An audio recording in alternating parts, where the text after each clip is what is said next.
Oh, hi, everybody. My name is Matt Storrs, and welcome to Mattsplaining.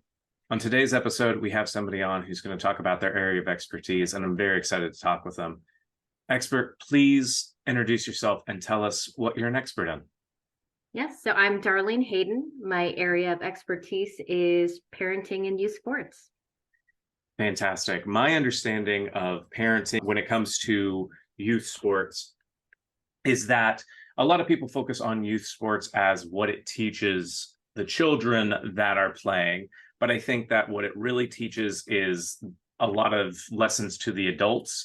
For instance, and it kind of mirrors what the children are learning. So, like, for instance, some of the youth sports will help develop hand-eye or hand-foot coordination, just general coordination. Whereas I think that with a lot of parents, it helps coordinate what they need to do in terms of how to balance the SUV, how to transport the children around, kind of like that Tetris kind of mentality, but also how to deal with difficult other parents and the hand-eye coordination of, or the coordination of these events, who's going to bring the orange slices, who's going to bring the soccer balls, who's going to bring this sort of equipment, who outside of like a PTA sort of situation, it's okay, how are we going to go in together to support our children? And I think that it's kind of establishing a hierarchy, because where you have in youth sports, you have the kids that are the clear best athletes that might not correspond to their parent being the most invested parent.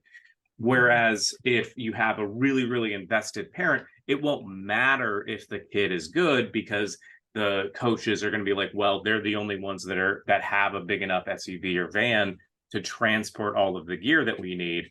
We need to make sure that kid plays. And I think that that's a big indicator of who's going to get picked for a team and who's going to be available on these teams. And I think that also a big thing that a lot of people don't realize about youth sports and about how parents are involved in the youth sports is a lot of the organizing. And there's a predisposition to thinking that these people are just invested in their own children or their children's team. But there's a whole youth sports, just like any sports, leads to youth gambling. And that will be with the children themselves, obviously, usually gambling with candies or what have you.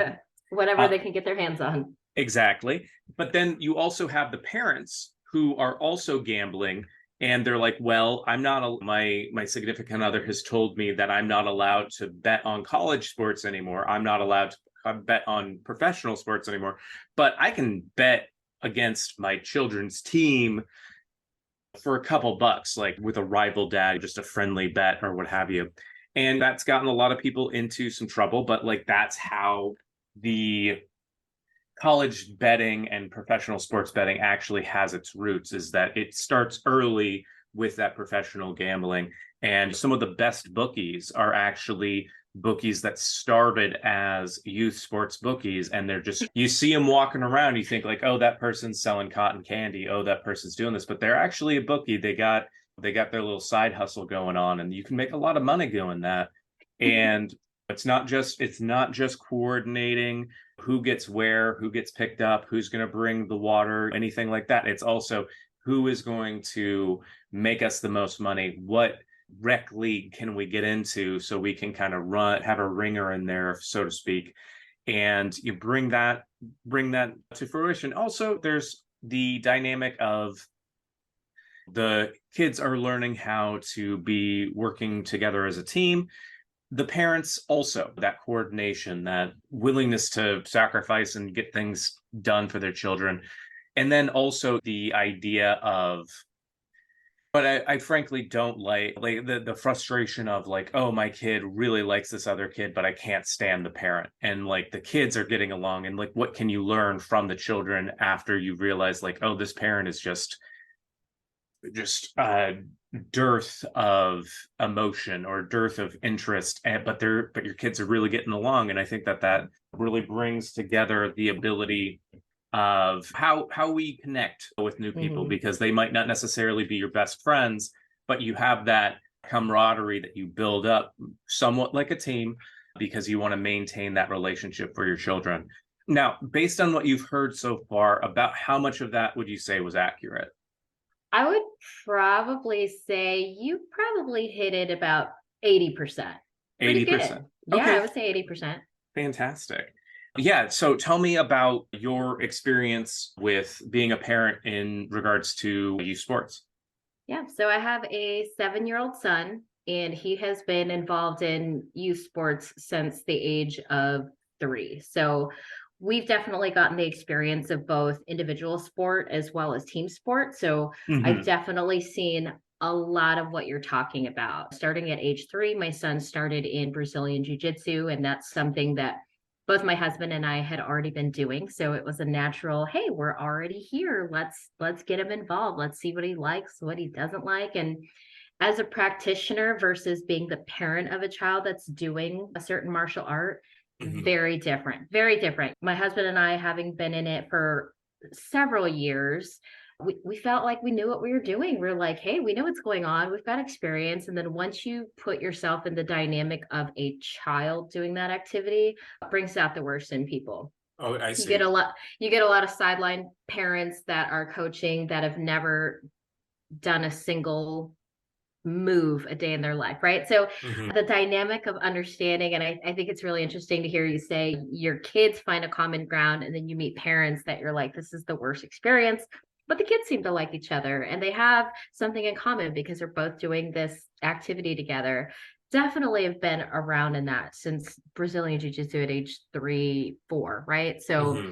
the individualized sports, it's a very interesting dynamic because moving from Brazilian Jiu Jitsu, my son did BMX racing starting at age 5, and all the kids are fighting for their own medals, and it's a great learning experience in an individualized sport because you're kind of just measuring your child's progress against what they've done, Hmm. but there is always a competitive nature. And when you kind of add something like a bunch of wobbly 5-year-olds on BMX bikes and jumps and speed, there is a certain level of aggression that you get with parents and even some of the kids that you're just like, I can't even believe we're taking this seriously. Like, I have Right. to help my kid wipe his own butt still, but I can't expect him to race any faster or to do any more than what I think he's doing well at. And that's always been my stance as a parent with any sport or activity. It's just like, hey, you do you. I'll support you as much as I can. And I think that's what's fared the best for me as a sports parent is I have no big expectations other than try your best, have fun, and be a good person. So I've definitely taken the time to really step back and make sure that I understand why he's there. And like you said, understanding all of these other characteristics that you get from sports. Putting my kid in jujitsu at the age of 3, there was no expectation that he would Mm. ever be good at jujitsu.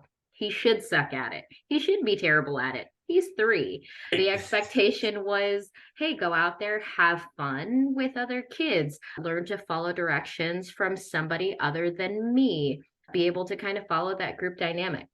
So Right. that really carried on over to learning how to ride a bike and racing BMX at 5. And he also started hockey at 4. And hockey is a little bit different when you're starting at a young age. And hockey is a big sport in Canada versus the US. So I'm sure in Canada, kids are coming out of the womb in ice skates and learning how I, to play hockey supernaturally, but in the I've US, it's a heard little bit that. different. Yeah.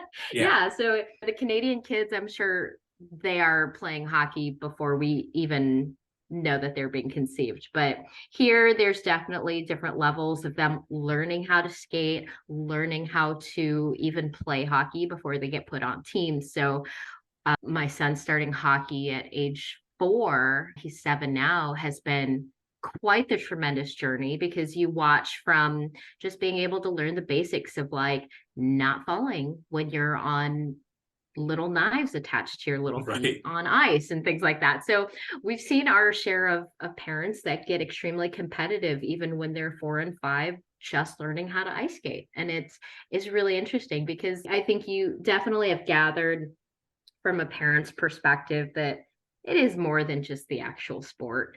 It's us being able to kind of build a support system for our son that he understands, that he can do any sport that he wants to try, and that we're there to support him, and we'll get him from point A to point B, no matter how ridiculous a commute might be. And that's something that I've always done. So Mhm. I think it's always been interesting. My son also has raced motocross and has done motocross just kind of recreationally, and Mhm. same thing. And I think the Tetris game that you talk about with equipment, especially for motocross, has been very interesting, because the parents essentially become like a pit team.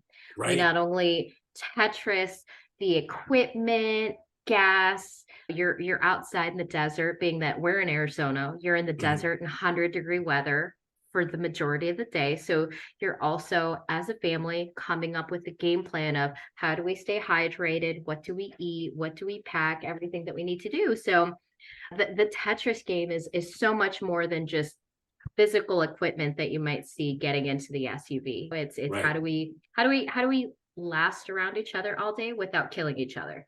And Right. how do Yeah. we all still make sure that we're having fun? And me as a mom, it's making sure that we do have food, making sure that everybody is hydrated. For my husband, let's make sure that you have whiskey or tequila on hand to calm your nerves, because our son is on a dirt bike that goes up to 45 miles an hour. So it's been a really interesting ride for us to be able to support our son through several sports.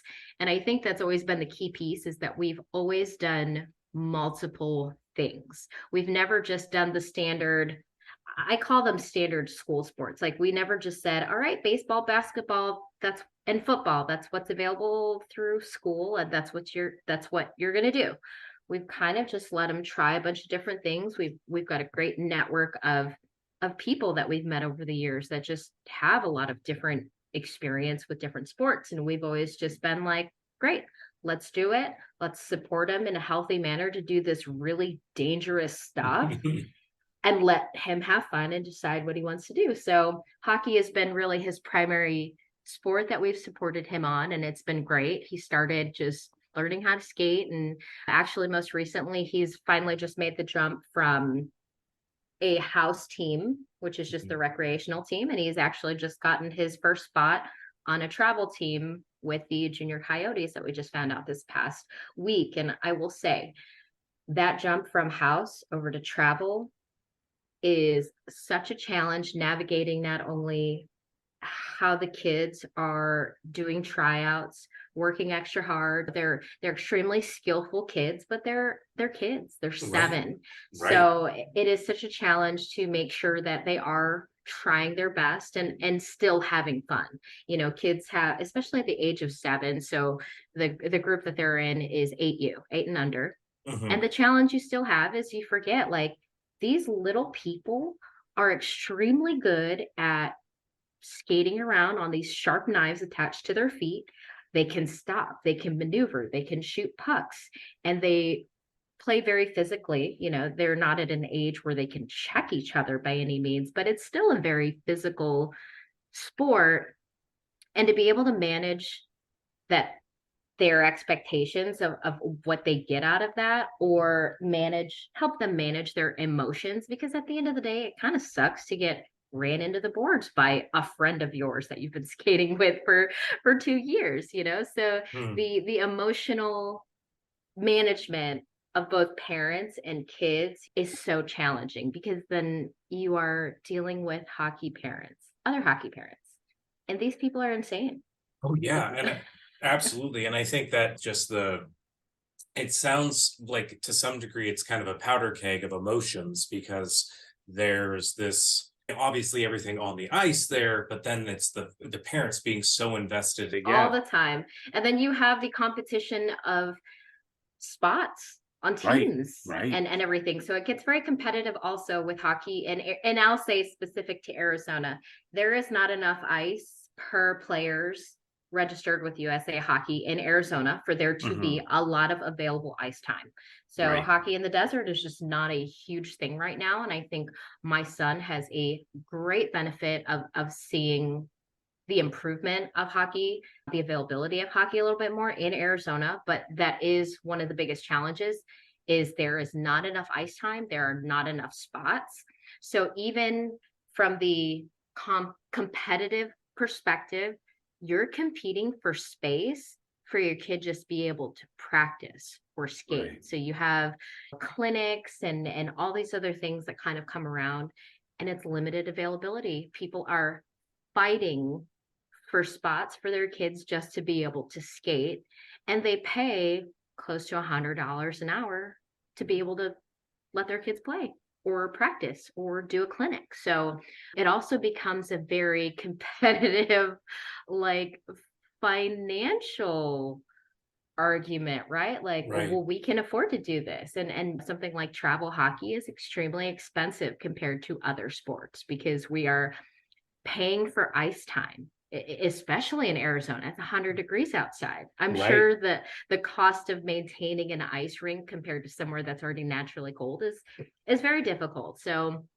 cost of ice is expensive, limited availability becomes expensive, and then equipment that kids grow out of like every 6 months anyways is also very expensive. So it's really interesting to see that the things that sports parents also get competitive over. You don't just get competitive over a game where team A is fighting against team B. You also have actual competition between ice time and who was able to get into a practice or a class or something like that. And it becomes that crazy. When I say crazy, Right. you get the common crazy that people understand of like kids playing in a game and there's a winner and there's a loser of a team, but it does get very specific where you're even kind of competing against just playtime, even being able to play or practice. So we've had a very interesting journey with that.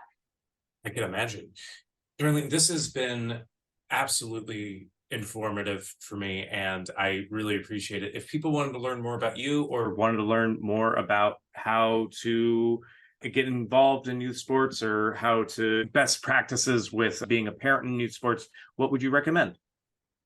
Anybody that wants to kind of see maybe my journey, I'm pretty active on my Instagram at Darlizzle is my handle.